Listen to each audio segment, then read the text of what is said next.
¿Cómo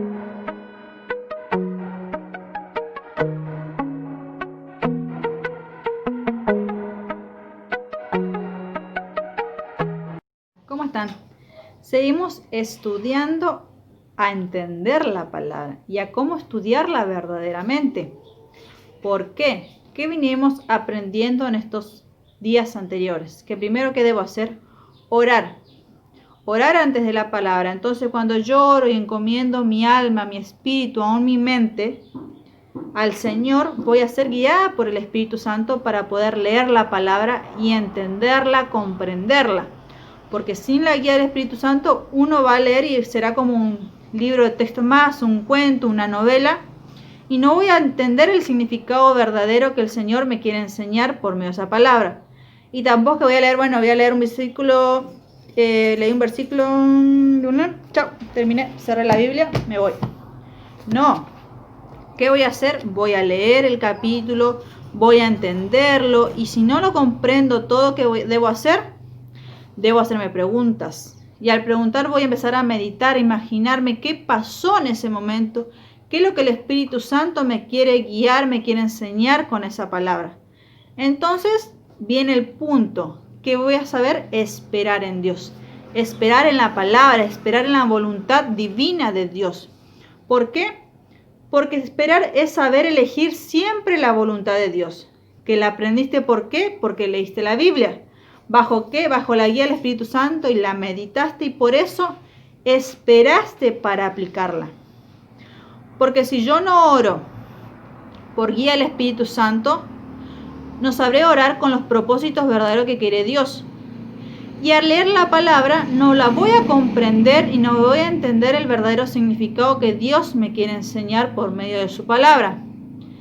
Y si yo no la medito, no la guardo en mi corazón, no sabré ponerlo por obra. ¿Por qué?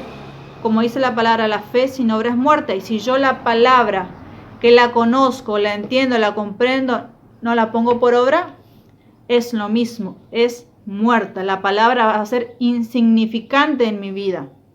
Pero si yo, al leerla, comprenderla, la pongo por obra, recién ahí voy a estar haciendo la voluntad divina de Dios y no la mía. ¿Por qué? Porque vienen las pruebas, vienen las circunstancias, vienen las dificultades. ¿Y qué pasa? Si yo siempre dejo a mi yo, a mi ego, que actúe por medio de impulsos de mis emociones, no voy a estar actuando bajo la voluntad divina de Dios, la buena voluntad perfecta que viene de Él, que es verdadera, sino que estaré actuando bajo mi voluntad, y no es el propósito de Dios en mi vida. Por eso dice en Proverbios 35, toda la palabra de Dios es verdadera. Él protege a los que acuden a Él en busca de protección. ¿Qué quiere decir? Que debemos, primeramente, leer la palabra, toda la palabra completa. Desde el comienzo, desde la creación de Génesis hasta el final del Apocalipsis, que es lo que ha de venir. ¿Por qué? Porque tanto el Antiguo Testamento como el Nuevo Testamento, todo es verdadero. Todo fue inspirado por el Espíritu Santo, quien fue guiando a los profetas para que lo escriban. Entonces, Él nos va a proteger porque nosotros acudimos a Él, acudimos a su voluntad perfecta. Y en Salmos 25 también nos habla de cómo debemos nosotros esperar en Dios. Salmo 25:3 dice: nadie que tenga fe en ti, Dios mío, se avergonzará de haber puesto su confianza en ti, pero los que engañan a otros serán avergonzados. Enséñame la senda que debo seguir. Señor, indícame el camino por donde debo andar. Guíame por medio de tu verdad, enséñame, porque tú eres el Dios que me da salvación. En nadie sino en ti tengo esperanza todo el día. ¿Qué dice el salmista acá? Que todo aquel que tenga fe en Dios no será avergonzado, no será confundido. ¿Por qué? Toda la palabra de Dios habla de falsos maestros, falsos profetas, de falsas escrituras que van a venir a confundir al mundo. Pero si nosotros leemos la palabra y la estudiamos, la escudriñamos como se debe, no seremos confundidos ni avergonzados. Y si actuamos como debemos, quiere decir que supimos esperar en Dios. ¿Y qué más dice? Que dice que cada día debo pedir al Señor que me enseñe. En cada momento desde que yo me levanto hasta que me acuesto, uno de mis sueños, debo pedir al Señor que me siga enseñando. Porque muchas veces hasta por sueños el Señor te puede hablar por medio de Él, para que vos lo comprendas y lo entiendas más.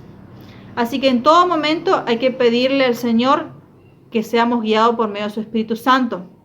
Pero ¿qué pasa si yo pasan 1, 2, 3, 4, 5 días sin orar, sin leer la palabra, sin estudiarla, sin meditar? Va a venir la prueba, va a venir la aflicción, van a venir las circunstancias y yo no sabré esperar en el Señor. ¿Por qué? Porque no sabré cuál es la voluntad de Dios en mi vida. ¿Por qué? Porque no leí su palabra. Entonces, si yo no la leo su palabra, no la comprendo, no sabré ponerlo por obra. Así que cada día hay que estudiar la palabra, hay que orar antes de leerla para realmente entenderla y no solamente porque leí, chau, cumplí con el Señor, ya leí su palabra, no. Hay que leerla para entenderla, para estudiarla, escudriñarla. Y una vez que la medito, la guardo en mi corazón.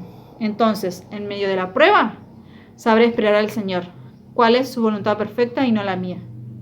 Porque si no, nos seguiremos moviendo por nuestros impulsos y nuestras emociones, y no bajo la guía del Espíritu Santo. Que el Señor los bendiga.